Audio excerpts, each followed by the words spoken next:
After the former president Yahya Boni, the opposition follows suit and calls for an immediate end to the electoral process underway in Benin. In Libya, the interior minister accuses Paris directly of supporting Marshal Haftar's in his offensive against Tripoli. These are our top stories. Stay tuned for more details in this newscast. Trade between Gabon and China has evolved over the last 10 years. The trade volume in 2018 reached $3.37 billion, an increase of 23%, making China the first commercial partner of Gabon. Wood, crude oil, and manganese are the main exports from Gabon to China, over 808 million of CFA francs, 125.9 million, and 7 million respectively in 2018, compared to 419.2 million, 4.9 million, and 39 million in 2014. Equipment, mechanical machinery and appliances, food products, electrical appliances and machinery are the main products imported from China, with values rising from 21.1 billion in 2008 to 56.4 in 2018. The increased trade between Gabon and China deserves to be highlighted as it allowed the trade balance between the two countries to increase from 590.6 billion in 2014 to 895.5 billion of CFA francs. Before the vote of censure at the National Assembly targeting the Malian Prime Minister Soumeylou Boubèye Maïga and the whole government, the Prime Minister tendered his resignation and that of the entire team on Thursday, a few hours before censorship examination tabled by opposition members and those of a majority of 147 elected members of the Assembly. In office for 16 months, the Prime Minister has preferred to take the lead by filing the resignation of his government. Since the deterioration of the security situation, the massacres have led to the death of 160 Pearl villagers.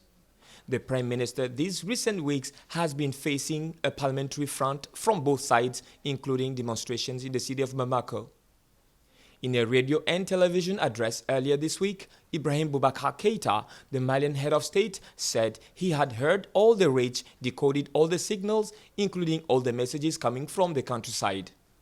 He also announced the opening of a national consultation from April 23rd to 28th with political and social forces on the draft constitutional amendments to be submitted to a referendum. A prime minister will be appointed very soon and a new government will be established after consultation with all the political forces of the majority and the opposition, according to a statement.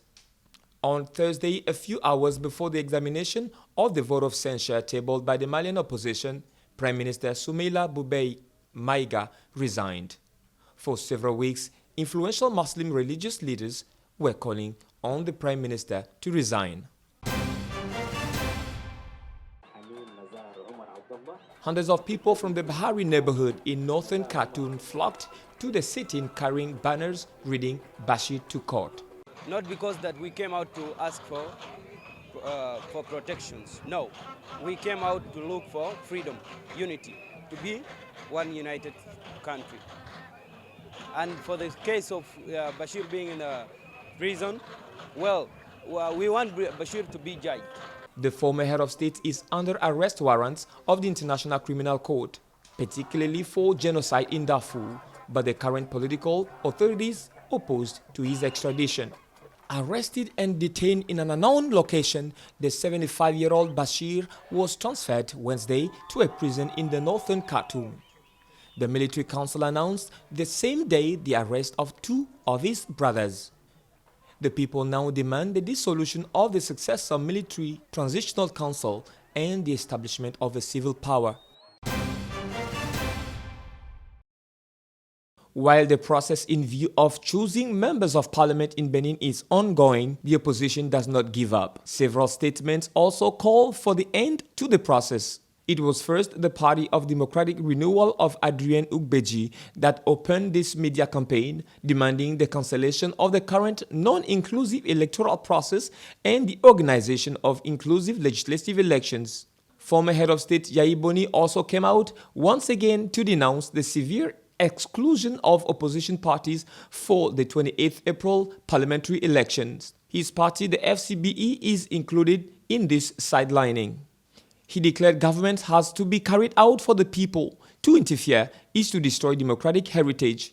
It is to discredit and isolate the country at the international level. It is to destroy peace and stability. It's ushering in a cycle of unnecessary violence. Nicéphore Soglo, a former president, and his wife have hammered in front of their militants that there will be no election without the opposition. As long as all the political forces, especially those in the opposition, are prevented from participating in the legislative elections of April 28th, these elections will not take place, they declared. The pressure rises between power and opposition. The date of April 28th is closer than ever for many observers of politics in Benin, while nothing seems to be able to stop the march ahead of the president, Patrice Talon.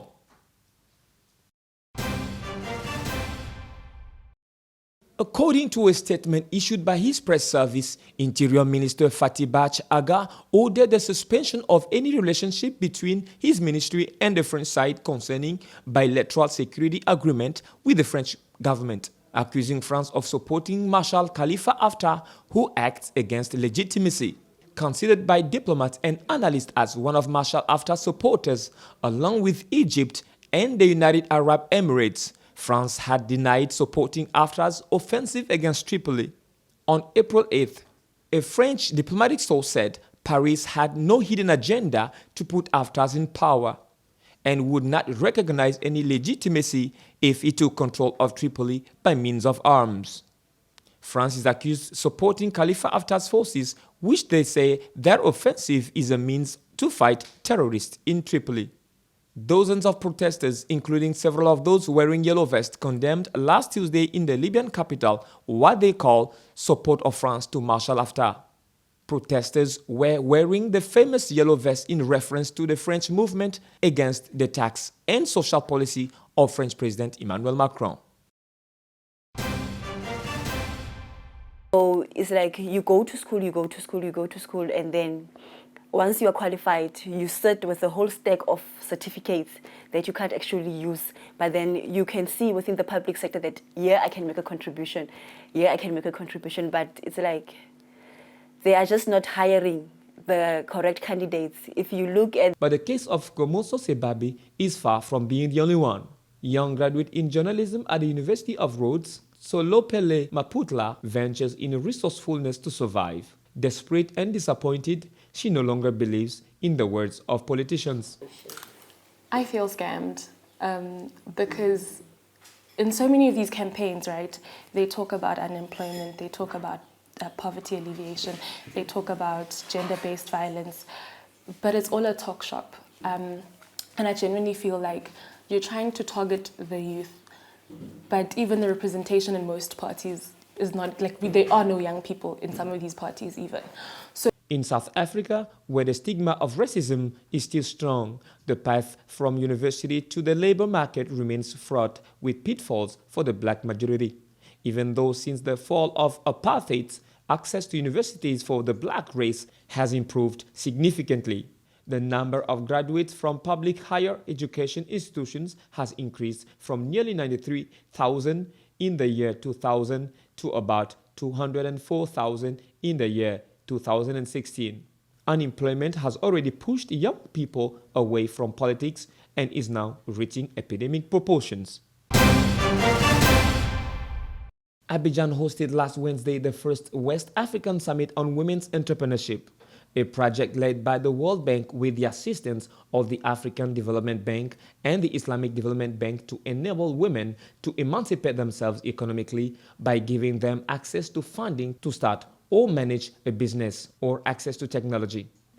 $350 million were mobilized by the 14 contributing countries participating in this project, including the United States, represented yesterday by Donald Trump's counselor and daughter Ivanka. This isn't a woman's issue.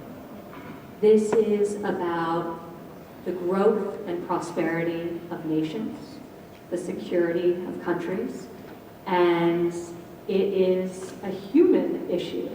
So welcome To the men. The USW GDP program, set up in February 2019, aims to help the economic empowerment of 50 million women worldwide by 2025. With one wing. When Africa fully empowers its women, it will fly with two wings. The voices of women will no longer be heard in the background. Their entrepreneurship will be highly visible, and their determination to thrive and to succeed will be simply unstoppable. When women win, Africa wins. That's because, the truth be told, Daughter of a famous businessman before her father became president of the United States of America, Ivanka Trump promised $2 million in aid for Ivorian women working in the cocoa sector in Côte d'Ivoire after having spent 2 days in Ethiopia to promote the WGDP program. The Executive Committee of the African Football Governing Body unanimously decided that from now on, all the federations on the continent will benefit from an amount of $200,000 instead of the usual $100,000. A grant that should take into account youth football but also fees for football officials.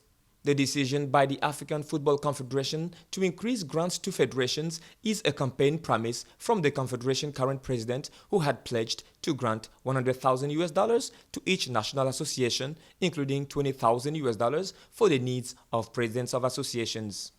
$50,000 must be granted to youth football and $3,000 to support officials' fees during matches. A decision endorsed a few weeks later by the Executive Committee and approved by the Congress. African Football Confederation also announced a substantial increase in bonuses for qualifying national teams for the 2019 African Cup of Nations in Egypt, although he did not mention any figures. But it goes down well that it would be $600,000 for bonuses for each team and $4.5 million for the winner of the tournament.